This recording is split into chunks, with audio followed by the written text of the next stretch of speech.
Hello, আমি Shibnath sir. তোমরা দেখতে পাচ্ছ আমার সামনে রয়েছে full paper 17 NEET mock test. এই কোশ্চেনটা তোমরা পরীক্ষা দিয়ে ফেলেছো।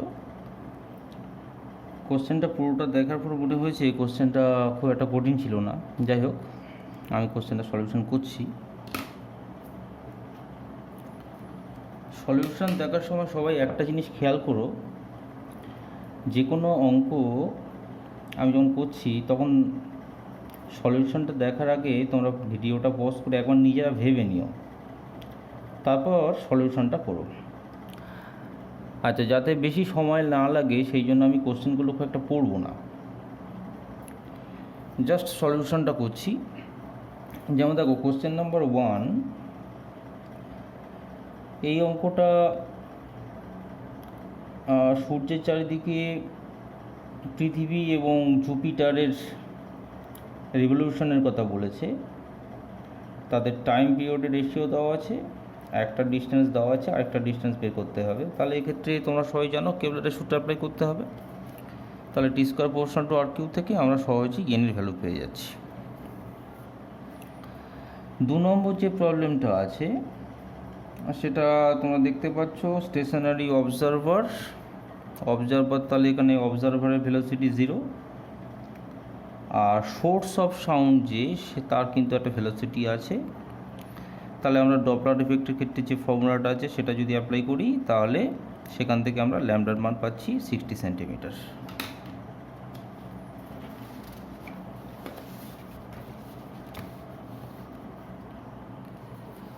খুব কঠিন প্রশ্ন যদি কোনো কিছু থাকে তাহলে সেটা আমি প্রথমবারে করব না, সেটা একটু পরে করব। যেমন কোশ্চেন নাম্বার 4 এখানে ইজি, কিন্তু কোশ্চেন নাম্বার 3টা একটু টাফ। সেই জন্য কোশ্চেন নাম্বার 4টা আমি বলে দিচ্ছি, 3টা আমি পরে ডিসকাস করব। আচ্ছা, কোশ্চেন নাম্বার 4-এ দেখো, এ এবং বি এই দুটো কোয়ান্টিটির ক্ষেত্রে অ্যাবসলিউট এরর এ আর বি, স্মল বি বলে দেওয়া আছে। তাহলে এ মাইনাস বির জন্য অ্যাবসলিউট এরর কত?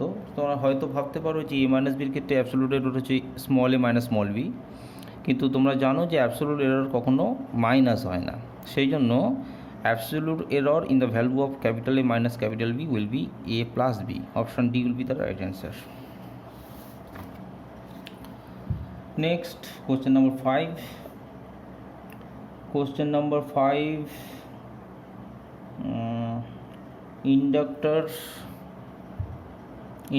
0.1 Henry, resistance √3 pi ohm. They are in series in a AC circuit. Inductor, resistance,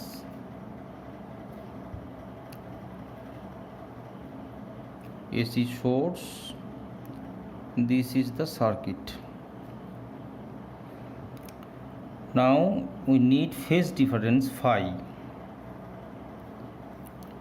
Phase difference phi বের করার জন্য আমরা cos phi এর যে ফর্মুলাটা আছে সেটা এখানে ইউজ করতে পারি। cos phi equal to r divided by √r² plus omega l এর whole square. r equal to √3 pi, এখানে আসছে 3 pi square, omega 100 pi, l 0.01, টোটালটার হোল স্কোয়ার, √3 pi, নিচে থাকছে total 2 pi। So phi equal to pi by 6.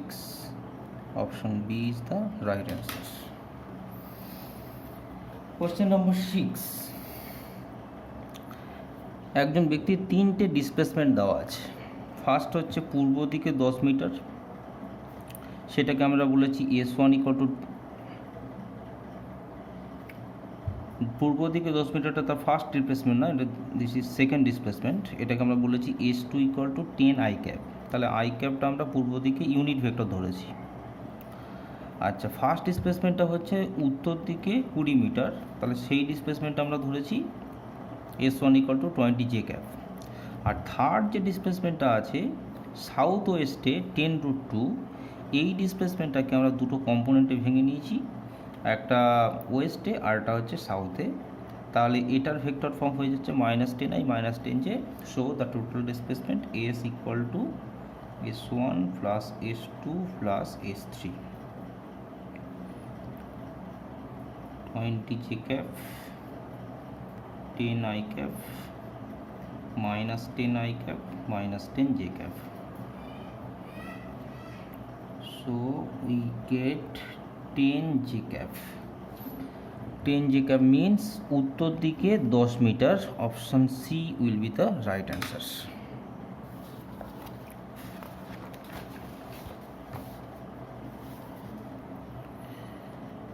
এখন আমি যে কটা কোশ্চেন সলভ করবো প্রত্যেকটাই 1 মিনিট সময়ের মধ্যেই কিন্তু হয়ে যাবে।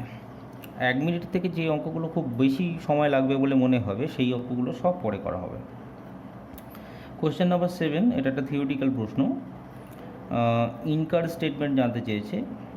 ফার্স্ট স্টেটমেন্ট দেখো, no work is done if displacement is perpendicular to the direction of applied force. Here theta is 0, theta equal to 90 degree. Theta যদি 90 ডিগ্রি হয় তাহলে ওয়ার্ক ডান ইকুয়াল টু 0 হয়। পরেরটাই বলছে angle between force and displacement vector is obtuse angle greater than 90 degree angle, so work done is negative. কারণ cos theta যদি 90 degree অপেক্ষা বেশি হয় তাহলে কস থিটা নেগেটিভ হয়। তাহলে option A correct, option B correct, option C frictional force is non conservative, this is also right, frictional force is not conservative. আর all the centre force are non conservative, this is the wrong answer. Option D will be the right. Question number 8, একটা বদ্ধ নলের কথা বলেছি আর closed pipe, যার দুটো successive frequency বলে দেওয়া আছে 135 হার্জ 165 হার্জ। আচ্ছা তাহলে দেখো, for a closed pipe harmonics are N03 N05 N0 অর্থাৎ বিজোড় সমমেলগুলো আমরা পাই। তাহলে পরপর দুটো সাকসেসিভ ফ্রিকোয়েন্সির ডিফারেন্সটা হচ্ছে 2N0। তাহলে আমরা এই 2N0 ভ্যালু পেয়ে যাচ্ছি, 2N0 ইকুয়াল টু তাহলে 165 মাইনাস 135। তাহলে এখান থেকে আমরা N0 ইকুয়াল টু পেয়ে যাচ্ছি 15 hertz. This is the fundamental frequency.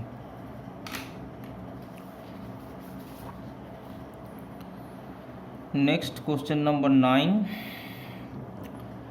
Linear momentum is given. Linear momentum P equal to A plus BT plus CT square. আমরা লিনিয়ার মোমেন্টাম থেকে ফোর্স পেতে পারি, force equal two rate of change of momentum, so force equal two DPDT. তাহলে এটাকে যদি derivative করা হয় তাহলে আমরা পাবো বি প্লাস 2CT। আচ্ছা, ফোর্স ইকুয়াল টু যদি বি প্লাস 2CT হয় তাহলে আমরা অপশান দেখি এবার। Force is dependent linearly on time. দেখো এখানে ফোর্স এবং টাইমের মধ্যে যে রিলেশনটা আমরা পেয়েছি সেটা কিন্তু লিনিয়ার ইকুয়েশন, তাহলে অপশান এটা কারেক্ট। যেহেতু অপশান এ আমরা কারেক্ট পেয়ে গেছি তাহলে পরবর্তী অপশানগুলো দেখার কোনো প্রয়োজন নেই।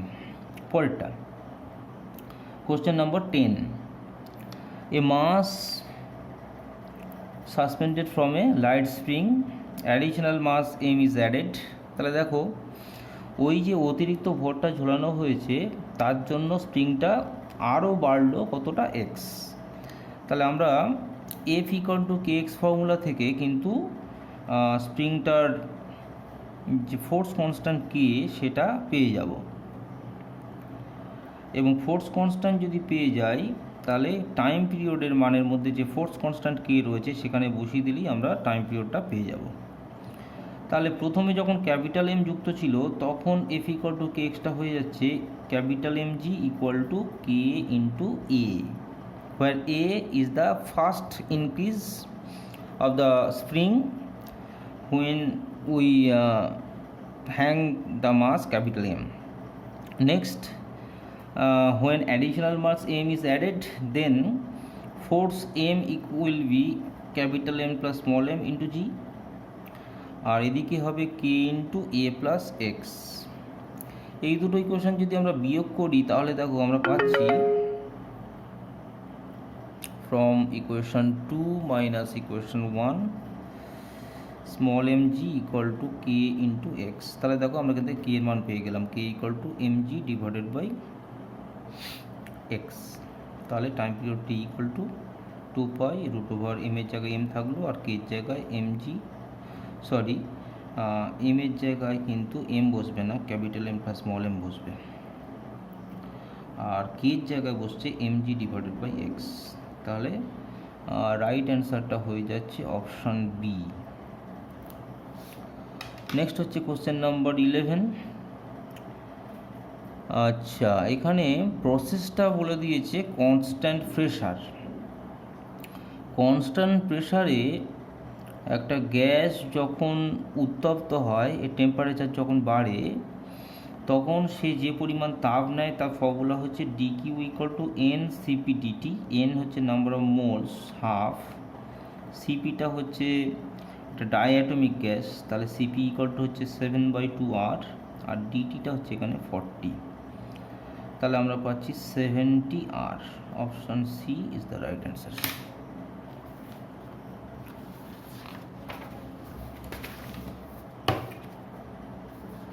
আচ্ছা, কোশ্চেন নম্বর 12-এ বলেছে একটা স্টোন, এটার ভার্টিক্যাল সার্কুলার পাথে একটা মোশন হচ্ছে। তোমরা জানো যখন লোয়ার পয়েন্টে থাকে টেনশনটা তখন বেশি হয়, আর আপার পয়েন্টে যখন থাকে তখন টেনশনটা কম হয়। তাহলে এই যে দুটো টেনশন তাদের ডিফারেন্সটা বলে দেওয়া আছে 20 নিউটন। আর জানতে চেয়েছে মাস অফ দ্য স্টোন। তাহলে দেখো আমরা ইকুয়েশন 1 আর ইকুয়েশন 2 মানে এ পয়েন্ট আর বি পয়েন্ট, এই দুটো পয়েন্টে কিন্তু দুটো ইকুয়েশন পাবো। এ পয়েন্টের জন্য T1 এবং mg এরা দুজনে মিলে এ বিন্দুতে বস্তুটাকে ঘোরানোর জন্য যে সেন্ট্রিপিটাল ফোর্সটা লাগে সেটা সাপ্লাই করবে। তাহলে at the point A T1 plus mg equal to m v²/r। Normally A বিন্দুতে আর বি বিন্দুতে ভেলোসিটি সমান হয় না, কিন্তু আমাদের এই অঙ্কটায় বলে দেওয়া আছে যে পার্টিকেলটা ইউনিফর্ম স্পিডে চলছে, তাই আমরা এ বিন্দুতে বি বিন্দুতে পার্টিকুলার ভেলোসিটি সমান ধরব। আচ্ছা, বি পয়েন্টে যদি আমরা ইকুয়েশন অ্যাপ্লাই করি তাহলে T2 minus mg equal two হয়ে যাচ্ছে mv²/r। তাহলে এই দুটো ইকুয়েশন যদি বিয়োগ করা হয় তাহলে আমরা পেয়ে যাচ্ছি T2 minus mg minus T1 minus mg equal two 0। তাহলে T2 minus T1 equal to হয়ে যাচ্ছে 2mg। T2 minus T1 is given 20 Newton equal to 2m। g এর মানটা যদি 10 ধরা হয় তাহলে m equal to হয়ে যাচ্ছে 1। Option B is the right answer. Next question number 13। Astronomical টেলিস্কোপের কথা বলেছে। অ্যাস্ট্রোনমিক্যাল টেলিস্কোপের ক্ষেত্রে ম্যাগনিফিকেশনের মান বলে দেওয়া আছে 6, লেন্থ বলে দেওয়া আছে FO প্লাস FE।